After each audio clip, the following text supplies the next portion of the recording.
Today, on the Everett Ellison Show, did you know that the first person to own a slave in America was another black man owning another black man? Yeah, that's going to kind of mess up your reparations argument, isn't it? But we're going to talk about that today on the Everett Ellison Show.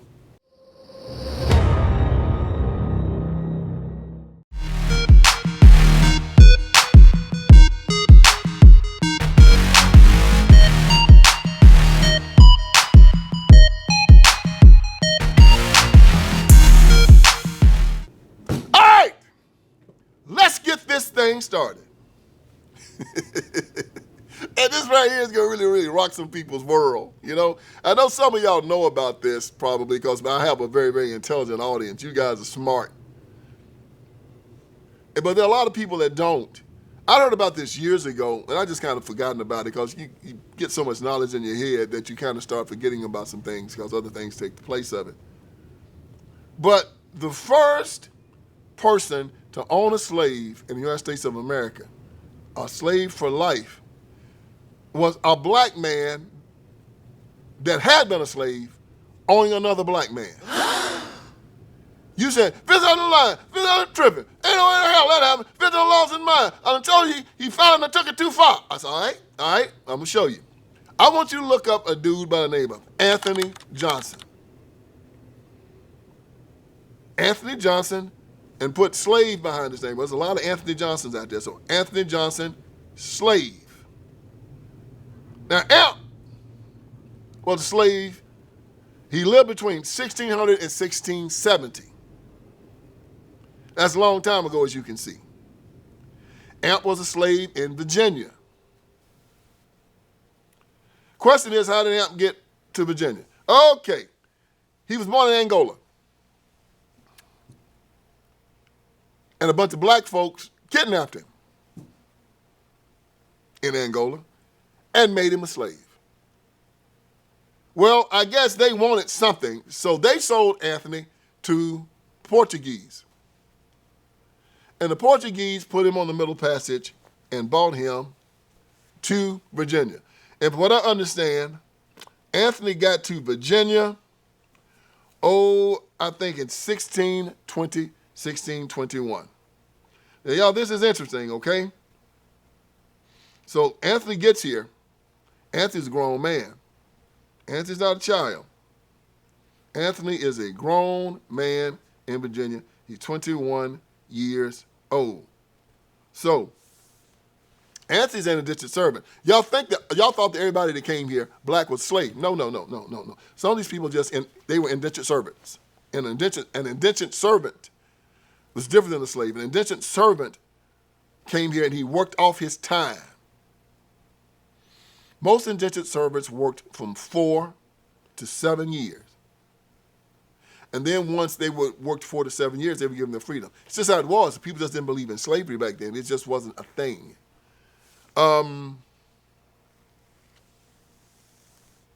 So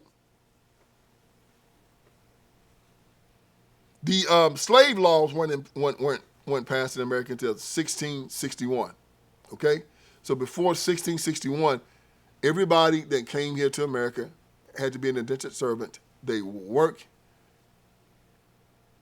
Somebody would buy them from the person that bought them over here. So if you're a slave, okay, very simple. If you're a slave, they caught you in Africa, right? All right. The guy paid the guy that caught you, the guy that he bought you from. He gave him some money. He gave him to you. You put him on the Middle Passage. You feed him, you clothe him while you're taking him across the Middle Passage. You get him to America. All of this costs this guy something, the guy that owns you now. So a guy from America comes up to this guy that has you on the ship and says, okay, how much do you want for him? And the guy said, well, I paid his owner so much money. It cost me so much to bring him over. And now it costs me, I want a little profit. So I'll give him to you for $500, right? The guy in America pays this cat $500, signs a contract that is held at the courthouse. The courthouse tells this guy, even though you didn't have anything to do with this man paid $500 for you to come over here.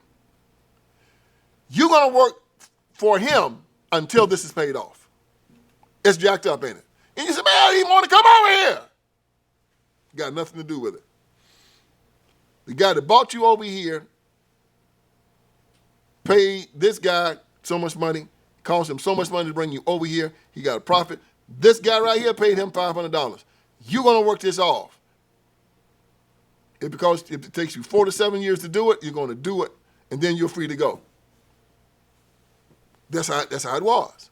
So this guy by the name of Anthony Johnson, and that was the name they gave him when they put him on the ship, had to work off this time. While Anthony's there in America, Anthony gets married. A lot of stuff happens. The Powhatan Indians came and killed 57 of the men that was in his colony. It was 57 men there. They killed 52. He survived. Anthony gets married. And Anthony, in 1835, he concluded his indentured servitude. So it seems like, to me, Anthony was in indentured servitude for like 15 years. During this time, Anthony saved some money. All right? So Anthony wasn't a fool. Anthony got his money, and Anthony got some land. So it said at the conclusion of his indentured servitude, sometimes after 1635, Antonio and Mary concluded the terms of their indentured servitude. Antonio changed his name to Anthony Johnson. He first entered the legal record as an unindentured man when he purchased a calf in 1647. The colonial government granted Johnson a large plot of farmland after he paid off his indentured contract by his labor. Now that's interesting. They gave him some land after he was set free from his contract. On July 24th, 1651, he acquired 250 acres of land. Well, America wasn't really, well, you know, you was bought over here as a slave, but when you got free, they gave you 250 acres of land, man. It was done under the headright system by buying the contracts of 5 indentured servants. So he bought the contracts of 5 more indentured servants. So Anthony got land, and then he had 5 indentured servants working for him. He was a black man. Now here's the kicker. 4 of the indentured servants were white. Yeah, you heard me. Anthony Johnson was a slave who had been set free. He bought some land, and he bought the contracts of 4 indentured white folks to work for him. This is the line. This is the tripping. Anyway, yeah, black man bought 4 white folks in 1654. That's messing up all of your ideas about what was going on during those times. It's messing up your ideas about your reparations. It's called the headright system.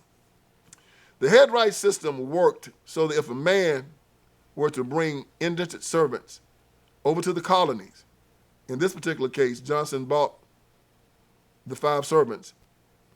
He was owed 50 acres of head or servant. He was owed 50 acres a head for each servant. So since he bought these 5 indentured servants, they gave him 50 acres for each indentured servant that he bought. And that's how he got the 250 acres. That's a wild system, man. So if you buy an indentured servant, the state of Virginia will say, we'll give you 50 acres of land if you buy an indentured servant. He bought 5, so he got 250 acres of land. The land was located at the Great Nassawatuk Creek, which flowed into the, and I'm going to spell this word for you, look like Pongatoog River, Pungoteague River in Northampton, Virginia. Johnson ran a tobacco farm using indentured servants. And one of those servants was John Casor. Now, this is when it gets interesting. This is who he ends up buying. He ends up buying this cat by the name, well, not buying, but John Casor ends up being his slave for life. And this is what happens. One of those servants, John Casor, will later become one of the first African men to be declared indentured for life. In 1652, an unfortunate fire caused a great loss for the family, and Johnson applied to the courts for tax relief. The court reduced the family's taxes, and on February 28, 1852, exempted his wife and 2 daughters from paying taxes during their natural lives. At that time, taxes were levied on people, not property, under the 1645 Virginia Taxation Act. So he knew how to work the system. He wasn't stupid. He knew how to get his taxes taken down. He knew how to take care of his family. So this guy, Anthony Johnson, was not dumb. So when Anthony Johnson was released from his servitude, he was legally recognized as a free Negro. He became a successful farmer. In 1651, he owned 250 acres of land and the services of 5 indentured servants, 4 white and 1 black. In 1653, John Casor, a black indentured servant whose contract Johnson appeared to have bought in early 1640s, approached Captain Samuel Goldsmith, claiming his indenture had expired 7 years earlier and that he was being held illegally by Johnson.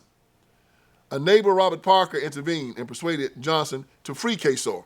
Well, they took it to court. And Anthony Johnson said, no, Casor was lazy. He didn't work.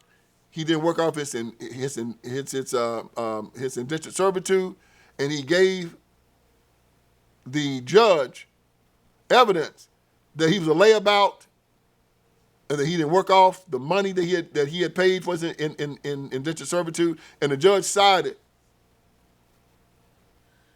with Anthony Johnson and told John Casor, because you such a lazy Negro, you're going to be indentured to him for life. He's going to own you till the day you die. And that was the first case of a man being a slave for life in the United States of America, and it was from one black man to the next black man. How you like me now?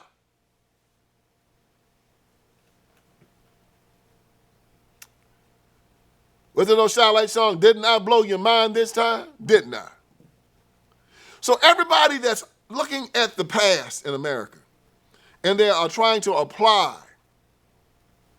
our 21st century moral code to it, you are explicitly in error. It was a completely different time. Indentured servitude, slavery, judges saying that you have access to this person's labor forever. Joker giving you land if you got yourself an indentured servant. All of that stuff is crazy now. But to then it was normal. So when you see all of these jack-leg, layabout, iron triangle, Democrat Party Negroes always talking about reparations, remind them of this, please. Remind the Democratic Party that they are an evil institution. They're trying to gas up these people and lie to these people and cause division and strife based upon some crap that happened 400 years ago. Man, that's amazing. The people are getting angry and upset and still fighting over stuff that happened 400, 200, 150 years ago. You have black people right now trying to say with a straight face that slavery is the reason why they're in the position they're in right now, and they won't even go get a job. They will tell you. And then there'll be some rich liberal who benefits from you voting for them. The reason why you don't have anything, man, is because of slavery. You say, sure enough, they give you an enablement and the power to accept victimization. They enable you to accept it. They need you to accept it. They need you to believe that there are imaginary burdens placed upon your shoulders. And Abraham Lincoln said, the purpose of America is to take these imaginary weights off the shoulders of all men. The Bible said that a sluggard would stay in his house, and when the guy asked him, man, why don't you go out and work? He said, because there might be a lion waiting outside in the street to devour me if I leave my house. He's making up stuff.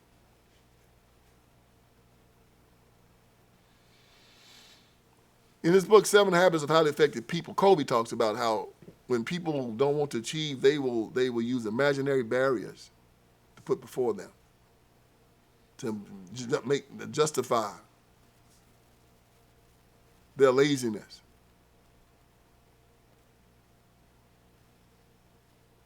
It's called cognitive dissonance. And you are looking for somebody to give you a reason to fail.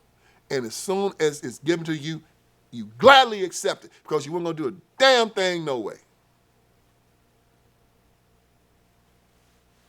We've done all we can do. The first pull of resistance, you sit down and you lay down. Well, I knew we weren't going to win. You're beaten before you even get on the field. They've already told you it's your race, your sexual orientation, your national origin, your gender. You can't win, man. Give up. Somebody whispering in your ear all the time, you can't win, you can't win, you can't win. And that's why the great football teams never have anybody around them talking negatively. They walk into the locker room, all of them screaming about how they're going to win. Norman Vincent Peale talked about the power of positive thinking. The Democratic Party needs to do a book called The Power of Negative Thinking, how that keeps them in power. Because that's how the Democrats keep their power, through negative thinking. I told you this story just to highlight to you the lies that you've been told about the political left and the Democratic Party for the last 50 years. From Martin Luther King Jr. to the Black Panthers, to the NAACP, to Jim Clyburn and Maxine Waters, Barack Obama, the black preachers, 90% of them in America. They're going to tell you the same lie. And if they watch this podcast, they're still going to tell you that the white man's slavery is the reason why you can't make it today. And that you need DEI, you need some type of affirmative action, you need some type of handout, you need some more civil rights legislation. You need everything but God and Jesus Christ and belief in yourself to defeat it. I'm showing you right here, if history has shown us nothing, the people that keep you enslaved are your own kind. That's the moral of this story. I've been telling you and telling you and telling you and telling you and telling you that the iron triangle, the black preacher, the black politician, the black civil rights worker, is your biggest enemy. It is your public schools that's teaching you that you're nothing. It is your parents that reinforce it. White people ain't got nothing to do with it except for white liberals. They give the money to make sure this machine keeps going. But the white conservative, no, you'll get mad at him because he'll tell you like Charlie Kirk told you, you can do everything I can do. And you know, no, I can't. I can't do what you can do. You don't know how many times I've sat down and told a black person that they were free and they were trying to convince me they were still a slave. And I'm saying, well, I tell you what, I can't believe I'm having this conversation. I'll tell you what, a grown-ass man is trying to convince me that he's a slave. Arguing me down. There were things that he couldn't do. And he's got 2 hands, a strong back, sound mind just like me. And he got to sit on the porch and drink 40s all the time because he says a white man is so powerful that he can't defeat him. But he's a Christian, he believes in Jesus Christ, and he can do all things through Christ that strengthens him. No weapon formed against him will prosper.